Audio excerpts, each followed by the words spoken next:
بسم اللہ الرحمن الرحیم۔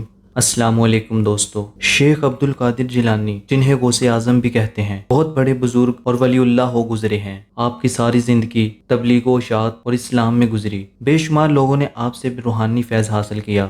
آج بھی دنیا آپ کی تعلیمات سے فیض یاب ہو رہی ہے۔ آپ کو بچپن ہی سے علم حاصل کرنے کا بے پناہ شوق تھا۔ آپ نے ابتدائی تعلیم تو اپنے قصبے جیلان میں ہی حاصل کی، لیکن دین کی اعلیٰ تعلیم حاصل کرنے کے لیے بغداد جانا پڑتا تھا۔ اس زمانے میں گاڑیاں اور موٹر کاریں نہ تھیں، اس لیے لوگ قافلوں کی صورت میں پیدل سفر کرتے تھے۔ چنانچہ آپ کی والدہ نے آپ کو بھی بغداد جانے والے ایک قافلے کے ہمراہ روانہ کر دیا۔ سفر پر روانہ ہونے سے پہلے آپ کی والدہ نے آپ کو کچھ خوراک اور 40 اشرفیاں گزر اوقات کے لیے دیں۔ آپ کی والدہ نے یہ اشرفیاں آپ کی قمیض کی تہ میں سی دیں تاکہ محفوظ رہیں، اور چلتے وقت آپ کو خاص طور پر یہ نصیحت کہ بیٹا ہمیشہ سچ بولنا اور جھوٹ کے قریب بھی نہ جانا۔ آپ نے ماں کی اس نصیحت کو غور سے سنا اور سفر پر روانہ ہو گئے۔ قافلے کے لوگ ڈرتے ڈرتے سفر پر روانہ ہوئے۔ انہیں اس بات کا بھی خدشہ تھا کہ کہیں راستے میں ڈاکو قافلے پر حملہ نہ کر دیں، کیونکہ ان دنوں راستے غیر محفوظ تھے اور ڈاکو اکثر قافلے لوٹ لیا کرتے تھے۔ آخر وہی ہوا جس بات کا ڈر تھا۔ قافلے نے ابھی سفر کی 2 منزلیں ہی طے کی تھیں کہ ڈاکوؤں کے ایک گروہ نے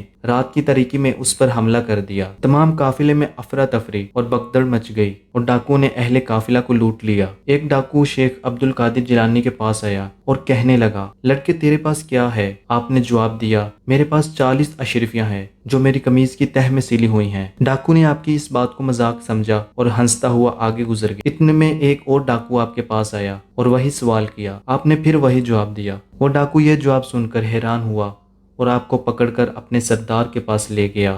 ڈاکو کے سردار نے تعجب سے آپ کو دیکھا اور پوچھا، لڑکے سچ مچ بتا تیرے پاس کیا ہے؟ آپ نے وہی بات دہرائی۔ آپ کی یہ بات سن کر سردار کی حیرت کی انتہا نہ رہی۔ آپ نے اپنی قمیض کی تہ کو کھولا تو پوری 40 اشرفیاں زمین پر گر پڑی۔ اشرفیاں دیکھ کر سردار کی آنکھیں حیرت سے کھلی کی کھلی رہ گئیں۔ اس نے آپ سے مخاطب ہو کر کہا، لڑکے تو نے سچ بول کر اپنا راز کیوں فاش کر دیا، حالانکہ تو آسانی سے اپنی شرفیاں بچا سکتا تھا؟ آپ نے جواب دیا، میری ماں نے مجھے نصیحت کی تھی کہ بیٹا ہمیشہ سچ بولنا۔ میں نے اپنی ماں کی نصیحت پر عمل کیا۔ آپ کا یہ جواب سن کر سردار اس قدر متاثر ہوا کہ بے ساختہ اس کی آنکھوں میں آنسو آ گئے۔ وہ سوچنے لگا کہ ایک طرف یہ لڑکا ہے جسے اپنی ماں کی نصیحت کا اس قدر خیال ہے، اور دوسری طرف میں ہوں کہ اپنے مالک حقیقی کے احکام سے غافل ہو کر بے گناہ لوگوں کو لوٹتا ہوں۔ اس کے دل سے غفلت کا پردہ دور ہو گیا۔ اس نے توبہ کر لی اور قافلے کا لوٹا ہوا مال واپس کر دیا۔ اس طرح آپ کی سچائی کی بدولت